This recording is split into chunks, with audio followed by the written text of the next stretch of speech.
This is Crypto Basics by Kryptonites.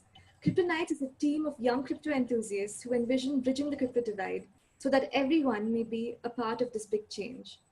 Crypto Basics is a podcast series with the founder of Kryptonites, Dr. Kanth, who is also a crypto guru, and I am Divya Swami, your host. Hi, Dr. Kanth. Hi. So, Dr. Kanth, as you know, I don't own an e-wallet, and I'm extremely skeptical of having in my possession money that I cannot see or I cannot perceive tangibly. And the biggest crypto theft at Japan's Coincheck does not help my paranoia. So our cryptocurrency is not hack-proof. Absolutely. I'm happy that you're skeptical. I'm happy that you're wondering if you should have an e-wallet.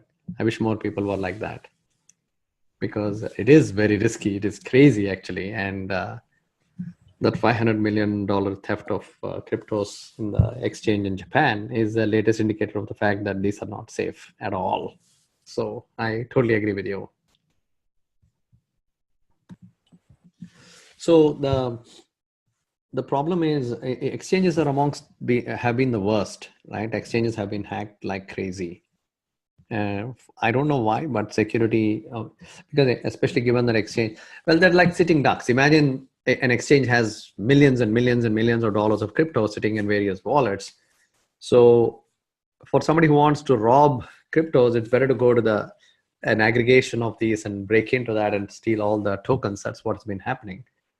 And many, many, many, many times. So in that sense, should you be skeptical? Absolutely. Is it safe? No. Is it risky? Yes.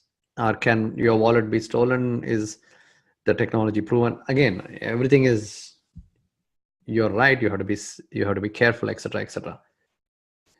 But having said that, all technologies start off like this, right? In the beginning, when the cars came, cars would constantly break down on the side of the roads. Imagine in the beginning, you don't have repair centers, you don't have gas stations, you run out of gas, you're on your own, you have to carry can you imagine how insane things might have been? And people would have said, oh my God, if you get broken down in the middle of the street at night, it's so dangerous. Is it safe to drive a car?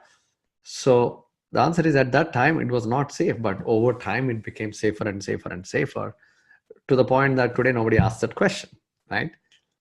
So that's really how it's going to be.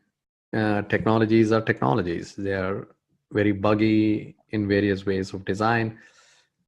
This is a breakthrough technology, blockchain is. But as much as you cannot counterfeit a Bitcoin, right? So it's like a US dollar bill. Can you counterfeit it? Yes, but it's really hard and you can be caught and all of that.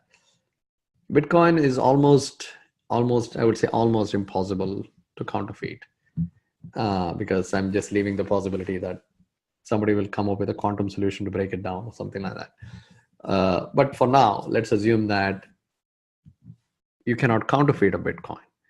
But having said that, okay, I cannot counterfeit a dollar bill, for example. But what if I have a wallet full of dollar bills? Can the wallet be stolen? The answer is yes. So that's exactly what is happening here. Can a wallet filled with Bitcoins or Ethers or cryptos be stolen? The answer is yes, right? At a minimum, you have to be careful to save your private key, right? At a minimum. Now, what if those private keys are stolen or you lose them? You cannot access it. You lost your money. So that's really what it is. Does it make sense?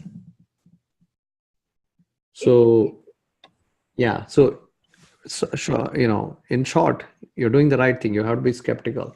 But at the same time, I also encourage you or somebody like you to still open a wallet. You might say, but it's so risky. I said, okay, if you lost $10, if you lost $10 million, you would be bad. You feel bad. But what if you lost $10? It's okay. Is it worth the risk? Yeah. Have you learned some new technology? Yeah. So that's what I tell people is, get comfortable with it. And then as you get comfortable with it, you can add more to it. It's like you're in the beginning driving around with a permit, right? You don't even have a license and somebody's teaching you. And then after some time you get comfortable, then you get a license. You're still practicing. So it's a progressive thing. You get more comfortable with it, technology improves and you get more comfortable with it. And then, so it's an upward. So not only are you getting more comfortable with it, the technology also improving. So together, hopefully, you'll keep increasing the amount of money you have in cryptos eventually. At least that's the way I'm envisioning the future. So would your advice to our listeners be not to go invest all your life savings into cryptocurrencies, but to take baby steps and invest a little at a time? Totally. You should only invest into cryptos what you can afford to lose right now. Right now, absolutely. But there are smart ways. Maybe in a future podcast, we can cover that. There are smart ways of accumulating cryptos without losing any of your existing money. We'll talk about that in future. Awesome. Thank you, Dr. Kanth. Thank you, Divya. One. Thank you for listening. If you like our podcast, please do subscribe to us, like us, and share us. If you have any comments, leave them below in the comment section.